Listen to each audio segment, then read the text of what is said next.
नमस्कार, प्रभा साक्ष्य देख रहे हैं आप। आपके साथ मैं हूं अंकित सिंह। हम लगातार आपको वैष्णो देवी का अपडेट्स दे रहे हैं कि वैष्णो देवी में यात्रा कब से शुरू होगी, वैष्णो देवी मौसम की क्या स्थिति है, वैष्णो देवी जाने वाली ट्रेनों की क्या स्थिति है।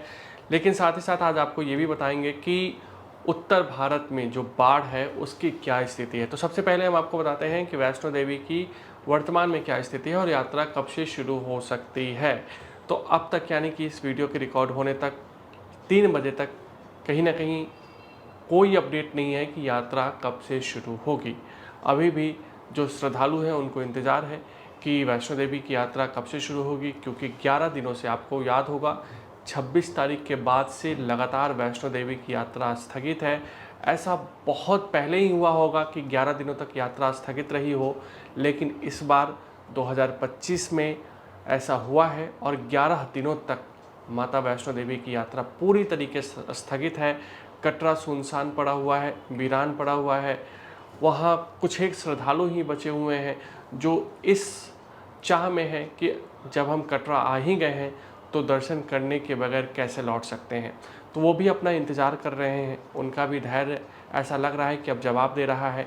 लेकिन अभी भी देश भर के माता के जो भक्त हैं उनको इस बात का इंतज़ार है कि आखिर ये यात्रा कब से शुरू होगी। श्राइन बोर्ड की बैठक ज़रूर हुई थी बृहस्पतिवार को, लेकिन उसमें क्या फ़ैसला हुआ इसको लेकर कोई अपडेट्स फ़िलहाल नहीं दिए गए हैं। जो कि श्राइन बोर्ड में जो ऐप है माता वैष्णो देवी एप्लीकेशन, जो वेबसाइट है, उसके ज़रिए जिन लोगों ने भी अपनी डॉर्मेट्री या बुकिंग्स किए होंगे उनकी बुकिंग्स कैंसिल हो रही है, 100% रिफंड्स दिए जा रहे हैं।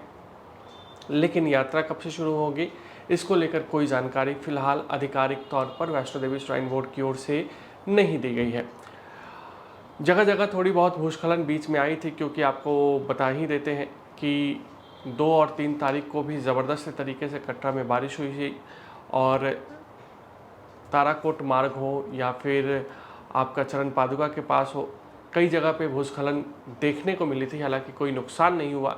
तो ऐसे में श्राइन बोर्ड पूरी तरीके से मार्ग को सुरक्षित बनाना चाहता है। ये सुनिश्चित कर लेना चाहता है कि यात्रियों के लिए, श्रद्धालुओं के लिए ये मार्ग सुरक्षित हो, तभी इस यात्रा को सुचारू रूप से खोलने की इजाज़त दी जाएगी। जांच कमेटी भी अपनी जांच कर रही है।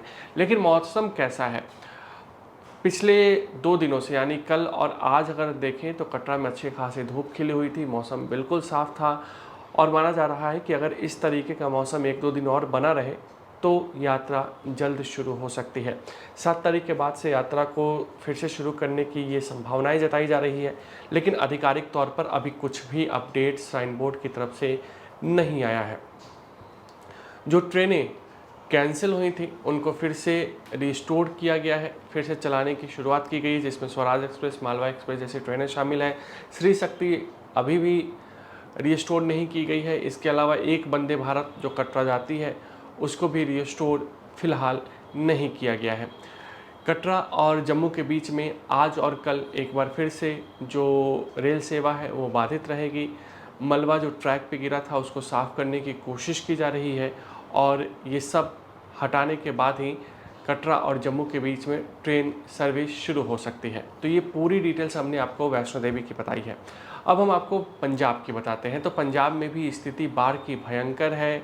कपूरथला हो, गुरदासपुर हो, अमृतसर हो, वहाँ स्थिति लगातार भयंकर बनी हुई है। कई गांव डूब गए हैं, फसलों की बर्बादी हुई है, मवेशियों को बहुत बहुत नुकसान हुआ है और कहा जा सकता है कि अभी भी वहाँ मौजूद लोगों को राहत का इंतज़ार है।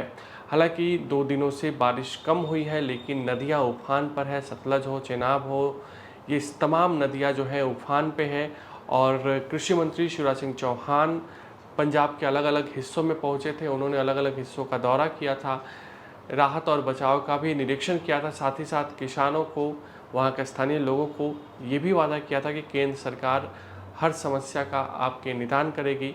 लेकिन वर्तमान में देखें तो पंजाब में बाढ़ की स्थिति बहुत ही भयंकर है। अगर आप भी लेना चाहते हैं देश दुनिया की तमाम जानकारी तो आज ही सब्सक्राइब करें हमारे चैनल को। साथ ही नीचे दिए बेल आइकन को जरूर दबाएं ताकि हर अपडेट आप तक पहुंच सके।